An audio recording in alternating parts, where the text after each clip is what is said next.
I want to share a powerful idea that will change how you think about electrical machines. It's a foundational truth hiding in plain sight. Here's the concept. There is no such thing as a generator. That's right. The devices we call generators are simply motors being forced to run backward. And the incredible part is, the physics, the equations, they are exactly the same. They don't change. Today, we're going to explore this fundamental symmetry. Our goals are twofold. First, you will be able to analyze any rotating electrical machine using a single equivalent circuit. This circuit will work perfectly whether the machine is acting as a motor, converting electrical energy into mechanical energy, or as a generator, doing the opposite. And second, you will learn to confidently determine if a machine is generating or motoring based solely on the direction of power flow. We'll use this concept to solve problems without needing different equations for motors and generators. Okay, let's dive in. To see how this works, we need one essential tool. It's the equivalent circuit for a direct current, or DC, rotating machine. This circuit is universal. I repeat, it works for both DC motors and DC generators. Here it is. Let's break it down. We have an armature winding with resistance RA and inductance LA. This is where the electrical energy enters or leaves the machine. In series with it, we have EA, the armature voltage. Now, this voltage source, EA, is special. Its magnitude depends on the machine's speed and the strength of its magnetic field. More importantly, its sign or polarity depends on the direction of power flow. We apply Kirchhoff's voltage law to this single loop, and we get a single governing equation. VIT equals IA times RA plus IA times S times LAA plus EAA. This is the only equation we need for this entire circuit. Notice how simple it is. For our analysis today, to keep things clear and focus on the core concept, we're going to make one simplification. We'll neglect the inductance. For a steady-state analysis, which is what we're doing, the inductive term becomes zero. This leaves us with a simple DC circuit equation. VET equals IA times RA plus E. So we've achieved our first goal. We have a single circuit and a single equation that can model any rotating DC machine. Now, how do we use it to distinguish between a motor and a generator? It's all about power flow. Power flow is the key. Okay, let's talk about power flow. This is the heart of our argument. The key is the sign of the armature current, IA. It's all based on a standard convention. This convention is our secret weapon. The convention is this. We always draw the armature current, IA, entering the machine's terminal. No exceptions. We never change this direction. Because of this convention, a positive value for IA means that electrical power is flowing into the machine. This is the definition of a motor. It's taking electrical power in and turning it into mechanical power out. Conversely, if we solve the circuit and find that IA is negative, what does that mean? It means the direction of the actual current flow is opposite to the one we drew. Power is flowing out of the machine. It's taking mechanical power in and sending electrical power out. This is a generator. See how elegant this is? One convention, one equation, and a sign change tells you everything. You don't need a separate set of generator equations. You're just changing the sign of the current in the same motor equation. Let's put this to the test with our first worked example. We'll start with a classic motor problem. Here's the scenario. We have a DC machine. The armature resistance, RA, is 1 ohm. It's connected to a 100-volt power source, so VT is 100 volts. And it's running at a speed where the armature voltage, EA, is 95 volts. The question is it a motor or a generator? And what is the armature current? First, we draw our universal circuit diagram, always with IA entering the machine. Then we apply our equation. VT equals IA times RA plus EOI. Now we substitute our values. 100 volts equals I times 1 ohm plus 95 volts. Solving for IA, we get 5 amps. Now, what is the sign of this value? It's positive. A positive current means the machine is a motor, taking in 5 amps of electrical current to produce mechanical power. The convention worked perfectly. We are motoring. That first example was pretty straightforward. Now, let's explore a more nuanced case that really demonstrates the power of our single-circuit approach. We're going to see a machine operate in two different modes. Imagine a DC machine connected to a 100-volt power source, just like before. Let's call this source V-bus. The armature resistance is 1 ohm. Here's the twist. The machine is being driven by a variable mechanical source, like an engine, and it's controlling its speed by adjusting its armature voltage, EAA. So, we'll solve for two different speeds. First, what happens if the machine is running so slowly that its armature voltage is only 80 volts? Let's find out. We use our equation. The terminal voltage VET is the 100-volt bus voltage. So 100 equals IA times 1 plus 80. Solving for IA, we get 20 amps, a positive current of 20 amps. This means the machine is a motor, drawing 20 amps from the bus and converting that electrical power into mechanical power. Now, let's say we crank up the engine. The machine spins faster, increasing its armature voltage to 120 volts, which is now higher than the bus voltage.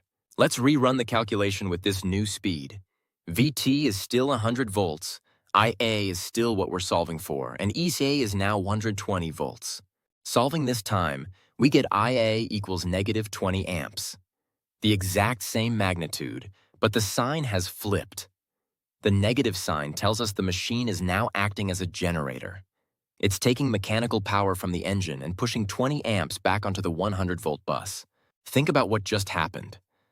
The very same machine, using the very same equivalent circuit, seamlessly transitioned from being a motor to being a generator just by changing its speed.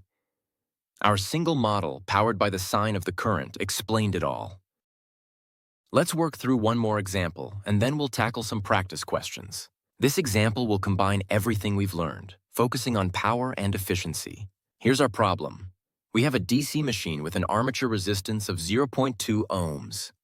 It's connected to a 240-volt power supply, and it's drawing an armature current of 50 amps. We want to find the electrical power drawn from the supply, the copper losses in the armature, and the armature voltage EEA. The problem states the machine is drawing current, which immediately tells us it's motoring. But let's verify that with our calculation. First, the power drawn from the supply. This is the input electrical power. We can calculate it using the terminal voltage and the armature current. It's pin equals VT times IA. Plugging in the numbers, we get 240 volts times 50 amps, which gives us 12,000 watts or 12 kilowatts. This is the electrical power entering the machine. Next, the copper losses. As the 50 amps flow through the armature winding, it encounters resistance, generating heat. This is a power loss, calculated as IA squared times RA.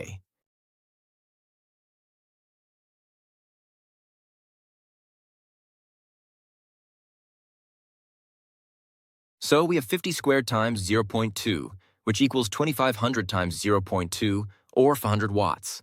500 watts of electrical power are wasted as heat. Now we can find EA. We can use our Kirchhoff's voltage law equation, VT equals IARA plus EA. Or we can think about the power.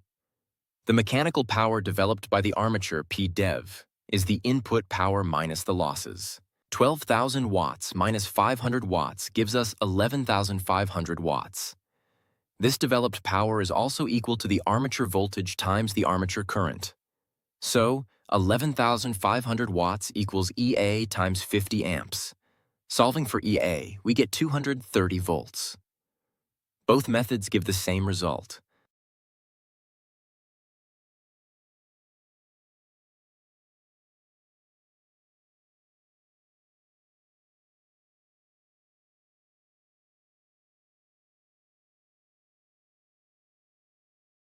Notice that EA is 230 volts, which is less than the terminal voltage of 240 volts. This confirms our machine is motoring. And with 11,500 watts of mechanical power developed from 12,000 watts in, we can even calculate the armature efficiency. 11,500 divided by 12,000, which is over 95%.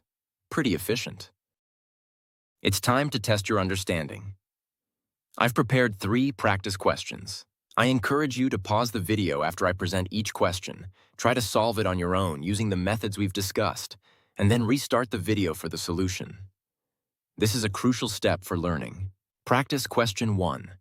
A DC machine is connected to a 120-volt source. Its armature resistance is 0.5 ohms. If the armature voltage EAA is 125 volts, is the machine a motor or a generator, and what is its armature current? Pause the video now to work it out. Welcome back, let's solve it. We use our universal equation.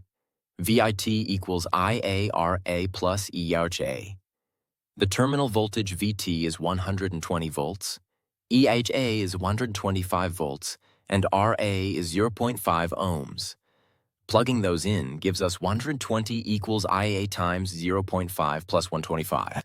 Rearranging the terms, we get IEIA equals negative 5 divided by 0.5, which is negative 10 amps. The current is negative.